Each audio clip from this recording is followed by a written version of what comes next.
kayo sa PCSO parang sa tingin nyo, you guys are very special. I don't know kung anong pinagmamalaki nyo, lalo ng boss nyo si Robles.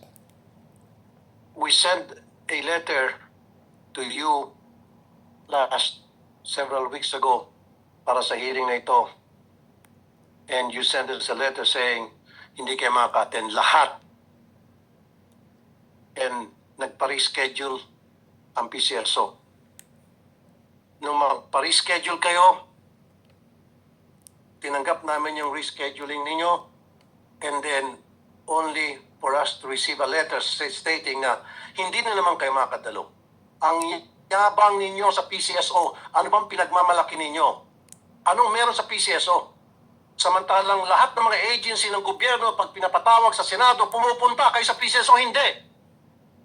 Ano meron sa inyo? What makes you so very special? Ngayon wala dito yung boss nyo. Kayo mismo ang humingi ng reschedule, and then pagdating nung date na pinatos namin, yung date na binigay nyo, a week later, para sa hearing na ito, magpapadala kayo ng sulat, last minute, na hindi kayo maka-attend. Samantalang lahat ng agency ng gobyerno, pag may hearing, pinapatawag sa Senado, pumupunta.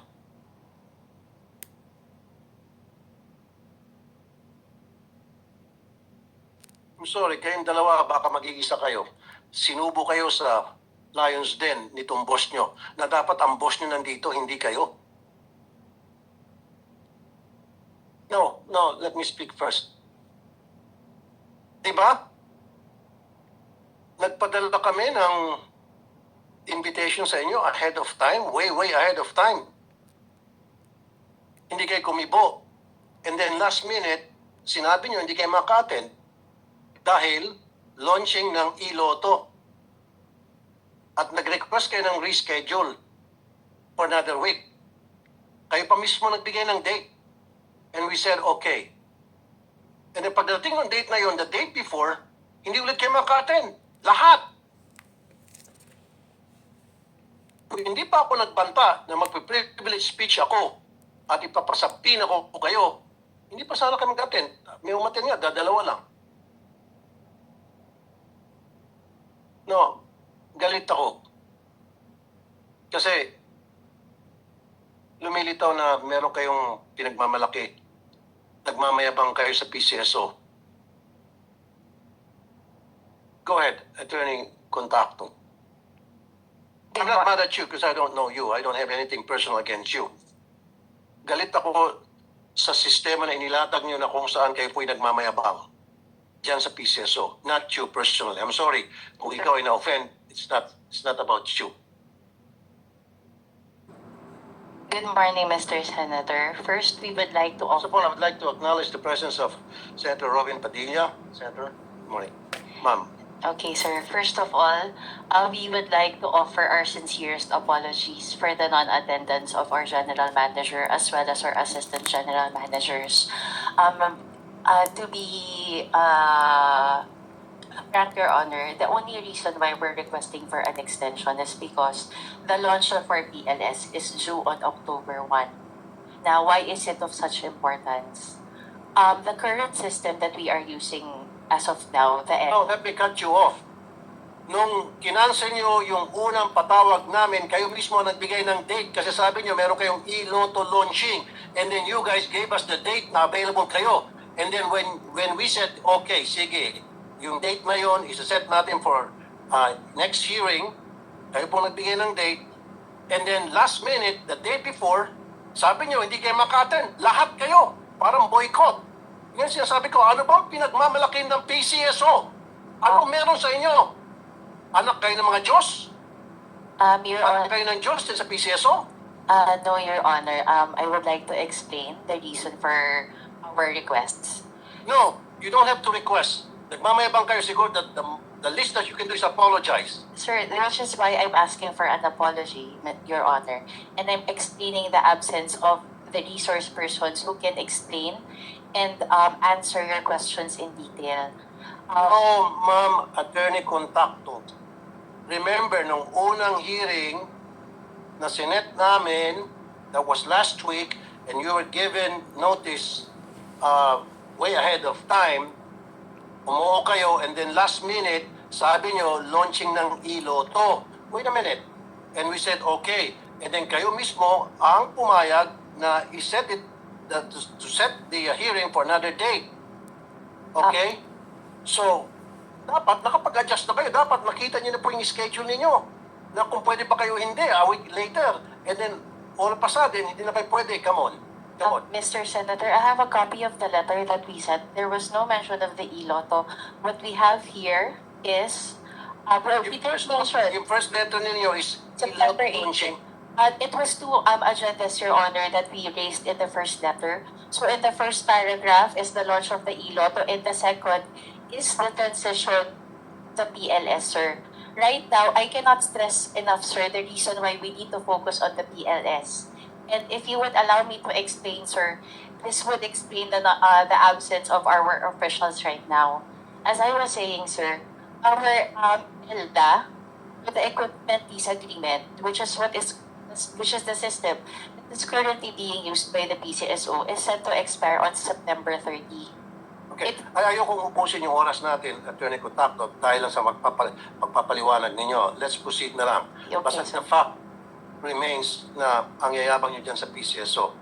This is the first time it happens dito sa Senado na twice in a row, last minute, magka-cancel, magbo-boycott ang isang agency para sa isang hearing, napaka-importanting hearing na patawag ng Senado. First time in history, for your information. Nagets nyo? We apologize, Your Honor. Thank you. Now, nung last hearing, sinabi ko, yung mga kakabo nyo sa STL dapat mabigyan ng mga benefits. Nag-oo kayo, you send us a letter na on process, etc. Ano nangyari? May benefits na ba yung mga kabo korporador ng STL o wala pa rin? Dapat meron silang SSS Pilal Pag-ibig. Because every single day, sinasabi nyo agent sila, sinasabi nyo part-time sila. No, every single day, umulan man, uminit, umiikot mga yan para molekta ng taya. Hindi mabubuhay ang STL kung wala mga kobrador, kung wala yung mga kolektor, kung wala yung mga kabo. Kumikita ng milyon-milyon, bilyones kada taon ang mga STL operator na yan, and yet, katiting lang na portion yan, ilaan para sa benefits ng mga kabot, kobrador, hindi magawa-gawa. Why? Paki-explain. Good morning, Your Honor, Senators. Sir, before I begin, sir, I'd like to join my colleague here in apologizing for the non-presence of our officials. Sir, insofar as the Cobradors po and Cobradores po, ang nag-guide po kasi sa amin is yung aming STL Implementing Rules and Regulations, yung IRR po. Nakasulat po doon kasi, which was approved by the OP rin po. Nakasulat po doon kasi na ang mga empleyado po, yung sales force po ng mga STL agents po namin, ay they are required to submit yung mga registration nila sa SSS, PhilHealth, etc. po. So, and also, included in that, yung certificate of remittances po nila to show proof that they have been complying with the requirements of the law insofar as benefits are concerned under PhilHealth and SSS po. So, yes po, sir. Hindi nila na-submit? Hindi sila nakapag-comply doon sa request ninyo? Doon sa mga dokumentong yun? They comply, Mr. Senator. It is actually a non-negotiable requirement when AACs apply for renewal. So much so that if the AACs who apply for renewal do not submit these submissions, they will not be renewed. Okay, So, teka muna. So, yung mga kabo at kobrador, ni-require nyo na mag-submit ng mga documents. no, sir, the AAC, sir. So it is the obligation of the AACs to submit What is to PAC? authorized agent corporation, sir. So these Okay. are the corporations who operate the STL. So, Now, what did you require from authorized agent? under our IRR, sir, Huwag ka na mag-acronym kasi hindi ako Sir. sanay. Under our rules, sir, authorized agent corporations are required to submit the proof of remittances to SSS, PhilHealth, and Pag-ibig It is a non-negotiable requirement, sir, when authorized agent corporations apply for renewal. Under our rules as well, sir, an authorized agent corporation who does not submit these documents when they apply for renewal will not be allowed to be renewed.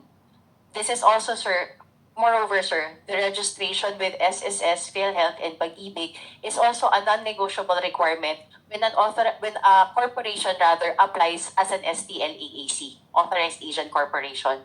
So if these are not present under our current rules, they will not be allowed to operate, sir. Kaya nga, i-require nyo nga itong Authorized Agent Corporation. They are being required, sir.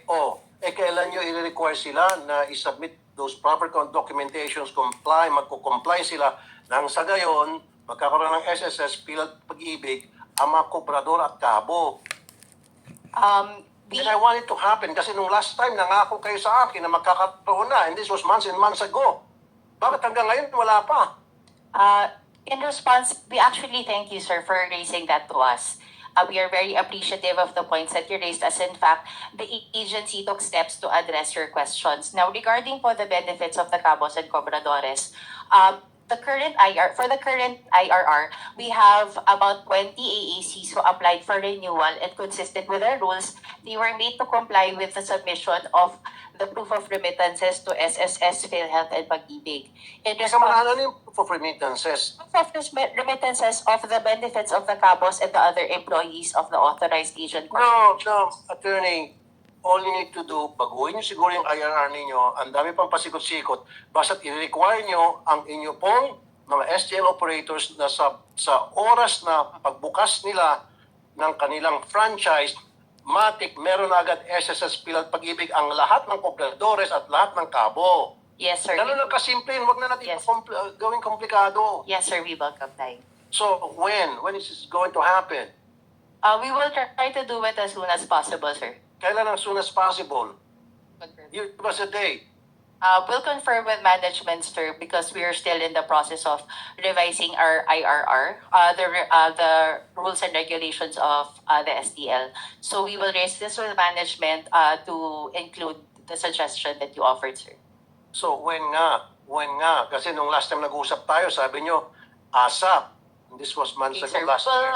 We will give an update by next week, sir. So, by next week, you will give us an update Yes, sir. kung kailan may sa katuparan nito na magkakaroon ng benepisyo ang mga kabo at kobradores. Yes, sir. Ninyo. Pero I doubt it, or baka hindi na, kasi may balita ako na gawin nyo ng electronic, Lotto, and then STL, wala ng kabo. We are not familiar with the news. That's why, mamaya 1 o'clock, nag-file ako ng resolution, ng bill, na hinaharangan ko yung pagiging electronic na ang Lotto at STL. Hindi ako papayag dahil maraming mawawalan trabaho. Libo-libong mawawalan trabaho. Wala kayong pakialam kasi ang pakialam nyo, magkano bang kikitain dyan sa electronic? Magkano kikitain dyan sa apps na babayaran ng 14%? Sa gross receipt, 14% ang kikitain ng apps. Application na gagamitin ninyo. For all we know, baka isa sa inyo dyan, may-ari niyan eh. I don't know. Wala kayong, alam nyo, dyan sa PCSO, nagpapasahod sa inyo, mga pobre, why? Ang tumataya sa Lotto, mga mahihirap. Wala namang mga taga-Forbes Park na tumataya sa Lotto. Gets nyo? Lahat dyan, mga mahihirap. Lahat na tumataya sa STL, mahirap. Tumatay sa Lotto, mahirap. Nangangarap na kahit paano makachamba, manalo ng 1,000 o kung magkano man, may pandagdag sa kanilang mga pangailangan. Kaya kayo, ang gaganda ng mga damit nyo, ang nagpapasahod sa inyo, mga mahirap. And yet, itong mga mahirap, tatanggalan nyo ng hanap buhay. Itong mga kabo, ipipace out ninyo. Itong mga Lotto outlet, ipipace out ninyo. Ilan ba ang Lotto outlet? Ma'am, We don't have the data right now, sir. alam niyo ba, pag naging electronic na, yung Lotto, yung tayahan, mapipace out na yan, yung mga Lotto outlet. And we're talking about hundreds or even thousands, I think. At ilan ang mga empleyado niya? Okay, let's proceed. Doon sa iLotto. Sino ba kasi may pakanan itong iLotto na to? Sige nga. Bakit gawin yung electronic itong loto? Mr. Senator, regarding the e-lotto, first we would like to clarify, and we've already stressed this before Congress when we were called also. Well, iba yung sa Congress, iba yung sa Senate. No, sir. But I'm just reiterating. What we have is only a test run. We are not totally phasing out the lotto agents. As in fact, as I have mentioned a while ago, we will be transitioning to the Philippine lottery system. We also have right now, sir, a memorandum from management that we plan to increase an additional 2,000 terminals to cover those that will be left behind from the migration to the PLS. Sa mga nasabi niyo, test run. Yes, sir. Okay, define test run. Kasi ang pagkakaintindi ko, yes, test run. And then later on, sabihin, ay, successful, ay, tanggap ng mga tao, then itutuloy-tuloy nyo na yon. At magiging permanente na yon. Kasi nga, meron kayong kakontrata, itong kumpanya Pacific something, na kikita ng 14% gross receipt na mga taya. That's so big. Dati nga, 22% siguro. Tinablang kayo ng hiya. Siguro na inabot kayo ng kahiyan dahil ang garapalan, 22% i-charge sa bawat taya na mapupunta doon sa application. Now we could have just buy out that application na yan. 22, pero anyway, naging 14% na lang. Pero malaki pa rin yun. Sa bawat taya, 14% mapupunta doon sa apps. Kita nyo kabalastugan ninyo? Sir, we are not familiar with the percentages. However, 14%. I'm okay, sure of sir. that. However, sir, it is not true that it is a yes right away. Under the guidelines that we have, there are tests that they have to pass before this can be, adopted by the agency. Now, the reason, sir, we are considering e-lotto is because of the proliferation of illegal lotto betting sites. I actually accessed one about 2 weeks ago. So these are electronic platforms, mobile applications rather, that claim to be accepting bets for lotto. The payment that they make is through GCash. Merong mga Illegal, sir. illegal betting stations sa loto? No, sir. What I am saying, sir, are illegal betting sites that are not affiliated with PCSO who get bets for lotto. They get, And because of that, kaya kayo mag-open? sir, E-loto? Sir, the agency, Application? Your Honor, the agency is losing, I think, about 4 billion from these illegal betting sites. Okay, give me a list of that. Give me a record of that. We will be giving you, sir, the list of the illegal betting sites as well as the illegal mobile applications that No, you ang will alam be ko getting na bets. ang ginigirilya o nagkakaroon ng illegal patayan, STL, No, sir. sa loto. No. There are also illegal. We will be giving you, sir, a list of all the websites, illegal Okay. websites, as well as the illegal mobile applications. Alam mo, Attorney Contacto, alam naman ng lahat, okay, kahit na bata, matanda, na merong lotto betting stations. Yung sinasabi nyo, yan ay testing pa lamang. Eventually, magiging regular na yan, magiging permanente na yan. Huwag nyo naman kaming pulahin. Huwag nyo naman kaming lukuhin. Sir, just because that No, platform alam ba, will be here. you're young and you cannot fool me. Kayo dyan sa PCSO. Eh, yung boss nyo nga dati may involved sa katiwalaan sa LRT. Tapos lulukuhan nyo kami. Alam mo ba yung boss mo, di ba? Nasangkot sa katiwalaan yan before, but anyway, you don't have to answer that because that's besides the point. Oh. Sangkot sa katiwalaan yung boss mo. Tapos ngayon, magmamayabang kayo sa akin. We are not being arrogant, Your Honor. What I am just saying is that we need to take steps to counter these illegal betting sites. Then, kung may mga illegal betting sites, then call the police, the NBI. And we did, yes, sir. And then you don't have to change the system just because may mga illegal sites para kayo ay magbubukas na another problema. That's another problem by coming up with e-lotto because yung e-lotto, pwede nang tumaya pati mga bata. I beg to disagree, sir. No? Yes, sir. Because under our guidelines, it is required that a KYC procedure will be undertaken strictly before any bettor can access our platform.